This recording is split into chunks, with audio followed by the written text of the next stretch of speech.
Hello and welcome back to the channel. And finally, I have a good wrestling content to bring you all. Gotta get my notes. There was a lot. Tonight was NXT takeover 25, and I am so excited, finally. After Raw and SmackDown, my coverage for it wasn't real good because they weren't real good shows. I'm so happy to get to bring you all something that was actually exciting for once from WWE. Everybody thought, because this was NXT's first standalone pay-per-view, that it would be Triple H's moment to shine, and that this would be his rebuttal to AEW after Cody Rhodes' little shot at him with the throne. And I'm not going to say that there was any shots at AEW, really, but this was an amazing show. The show actually kicks off with a video package highlighting the past 5 years, because the NXT takeovers have been going for 5 years now. Well, NXT itself has. But then we get to the actual wrestling part of the show. The show starts off with the Matt Riddle-Roderick Strong match, and this was... I wasn't really looking forward to this match, but I knew it'd be a good match because the two performers going into it. And it did not let me down. It was a good match. It starts off as like a grappling match, and then it just picks up from there. I will say Matt Riddle is one of the best strikers in the WWE. In wrestling, period. They're just so smooth and clean as strikes are. And Roderick Strong is just amazing. He's an amazing wrestler. I really liked him in Ring of Honor, and he's doing a good job in NXT. I can't wait to see him when they separate him from the Undisputed Era. At one point, Roderick Strong did this really cool backdrop on the apron, and it really fits his backbreaker character. And he just really worked over the back. And Riddle does an amazing job selling the back throughout the whole match. Like at one point, he puts Roderick Strong in the bro mission, but because of his back, he can't hold it. But Riddle finally wound up picking up the win, and he won with this weird... I believe it was like a neutralizer, or a variation of the neutralizer. He had him for like a tombstone, but he had him cradled, and then he fell forward, so it was like a neutralizer, but the opponent landed on his back. It was a decent enough match. I gave it 3.5 stars. I will give you all the star rating for each one of my matches tonight, and then you let me know down in the comments how you rank the match, and we'll see how we differ. But up next, we have the ladder match for the NXT titles. The NXT Tag Team titles, which I thought this match would actually open the show just because of how spot heavy a ladder match is, and it really get the crowd excited. But it didn't, so that was a little strange. But I see why it didn't too. They wanted to put it on here. That way you get the crowd broke in, and then you give them this big spot fest. And it was a spot fest. I'm going to have to go to my notes on this one because I got like 3 pages of notes for this match. All 4 teams really could be champions. They're all real good teams. There was this one spot where the Undisputed Era were climbing the ladder, and Blake knocked it over. Wesley Blake knocked it over, and Kyle O'Reilly landed on it, and he took a bad bump on his back. It looked really nasty, and there was just spots like that all throughout the match. Like there was this one spot where Bobby Fish was climbing the ladder, and Kyle O'Reilly gets power bombed into it. And it falls over, and Bobby Fish lands on Kyle O'Reilly. It looked really nasty. Then Jackson Ryker showed up, and of course he wanted his payback from last week on NXT. So he just laid everybody out. But then the 3 teams, they got the upper hand and they beat him down the ladder. And then at one point in time, Kyle O'Reilly and Bobby Fish is in the ring with a ladder. And I believe they thought about throwing it at him, and he's on the outside of the ring. But I believe it was Montez Ford come running and dove over top of it and just barely clipped Jackson Ryker with his feet. He almost missed him. It was a pretty dive. But this match was really hectic, and there's a lot to keep up with. Towards the end of the match, the Forgotten Sons had the ring cleared out. And they was one of them climbing the ladder and the other one was blocking for him. And D'Angelo Dawkins just come out of nowhere and spears him and under the ladder. And then the other one just looks down and he's like, okay. And he keeps the climbing. And Ford just jumps and springboards off the ropes and lands on the ladder, knocks him off. And the Street Profits are the new tag team champions. This was a pretty good match. I'm going to give it like 4 stars. I mean, there was some spot. It could have been a better match, honestly. NXT has put on better ladder matches, I think.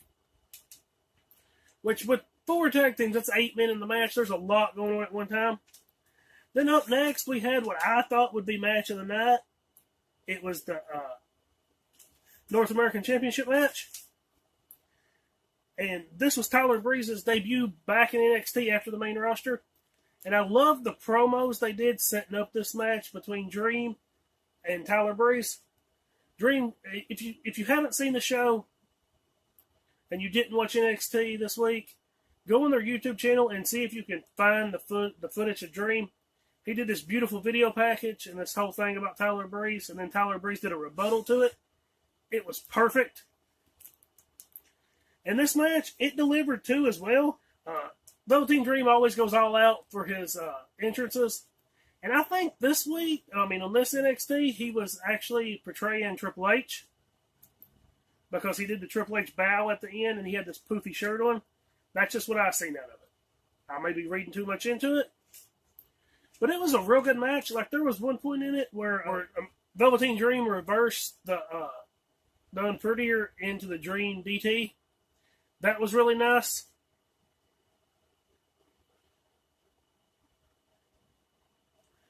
Tyler Breeze hit a cheeky Nando's kick, and then he did the Unprettier. But it only got him a 2 count. The end of it was... how can I do this? The end of it was okay, because, Dream goes to cheat with the title, and Breeze pulls it away. And the referee takes it away from him, which distracts Tyler Breeze. And then Dream gets the upper hand, hits the Dream Valley Driver, the Purple Rainmaker, and wins the match. It was fine. And this match really showed how good of a wrestler Tyler Breeze was and how bad they messed up on the main roster with him. I gave the match 3 3/4 stars. It was a really good match. The end of it, I wished it would have been better.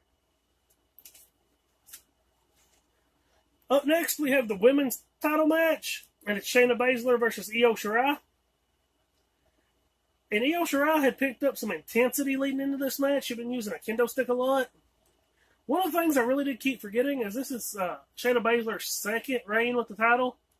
They sort of run together because she lost it to Kairi Sane just for a little while, then she won it back. I keep forgetting about that. I really do like how Shayna Baszler really does work over the arm in this match. And that little stomp thing she does to the elbow, it is really amazing how she does that. It is so fluid and beautiful. Io Shirai is one of the best high flyers in wrestling. And she has a beautiful moonsault, and she done a really beautiful 619. But this is the typical Shayna Baszler match where the opponent gets their offense in, but they finally get caught in the choke, and that's the end of it. But Io Shirai was in it for a long time, and I thought she might reverse it, but it was just too much, and she finally wound up tapping. Then after the match is over, Shayna Baszler is celebrating on the ropes with the title, and Io Shirai jumps in and attacks her with a kendo stick. There was a lot of fire there, and if she had that much fire after the match, why didn't she have it during the match? Which I know the kendo stick, she couldn't use it during the match, but... And then she got a chair and done a moonsault while holding the chair onto her. It was really nice. I hope they have like an Extreme Rules match between these two, or like a hardcore match or a street fight. That would be cool to see. But now let's move on to the main reason that we're all here. It's time for the main event. The NXT Championship match between Johnny Gargano, Johnny Wrestling, and Adam Cole. Adam Cole, baby. And this was an amazing match, honestly, before I even get started. Like, I really love how they done the ring announcers, the ring announcer announcing them. and making the title seem like a big deal. WWE doesn't do that enough, and I think the championship match should be a big deal. And before the match even got started, the crowd was chanting, "This is NXT." And then there was all kinds of "This is awesome" chants, "Fight Forever" chants during the match. Adam Cole had some kind of rap. He had a rapper. I don't know the rapper's name. I'm sorry. But he sung him to the ring. And then Johnny Gargano comes out as Captain Marvel. And the fans, they really eat that up. Johnny Gargano may be the best wrestler in the world. If he's not, he's in the top 5. And he is for sure the best wrestler in WWE. But Adam Cole is probably the most over person in the world.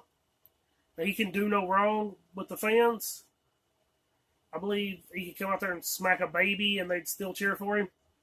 And both men are so good at selling. Like, Johnny Gargano worked over Adam Cole's arm, and he done like this double stomp off the apron on Adam Cole's arm. It looked really nasty. And then Adam Cole worked over Johnny Gargano's knee. It was his right knee. Which, leading into this, they said that he had a knee injury, but it was healed in time for the match. There was this really cool spot later on in the match where Adam Cole was up on the ropes, and Johnny Gargano jerks him off, and he lands actually on his shoulder. It wasn't flat. He actually landed up on his shoulder. And it was just work like that. And then at one point in time, Johnny Gargano was going for the Gargano escape, and Adam Cole reverses it into a figure 4. And then they started trading each other's moves, like Johnny Gargano went for the Gargano escape, and Adam Cole reversed it into the Gargano escape. And then Johnny Gargano got out and hit the last shot on Adam Cole, but he only got a 2 count. And later on in the match, there's this spot on the outside of the ring.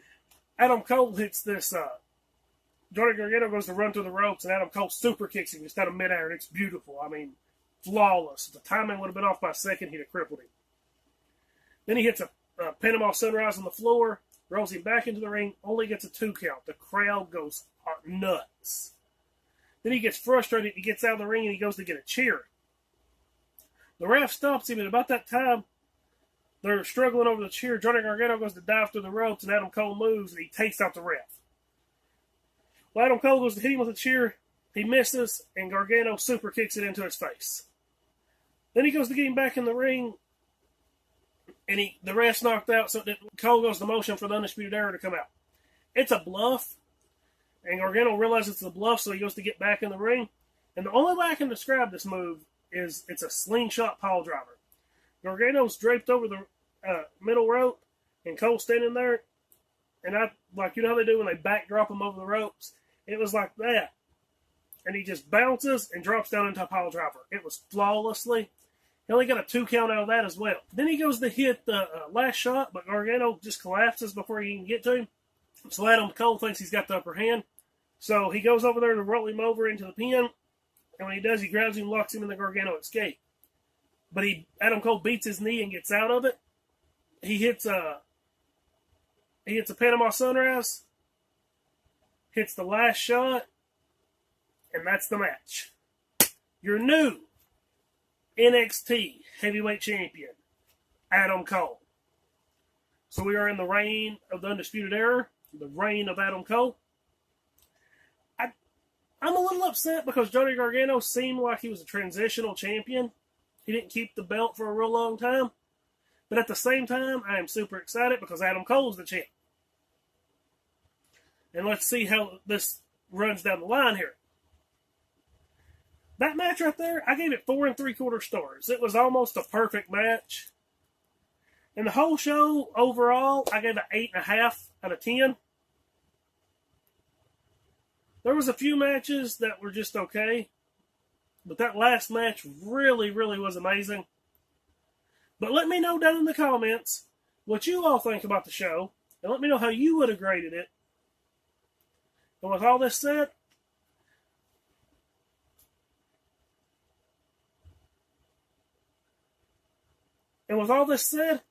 let's just be happy that WWE put on a good show. It was NXT, which they're always great.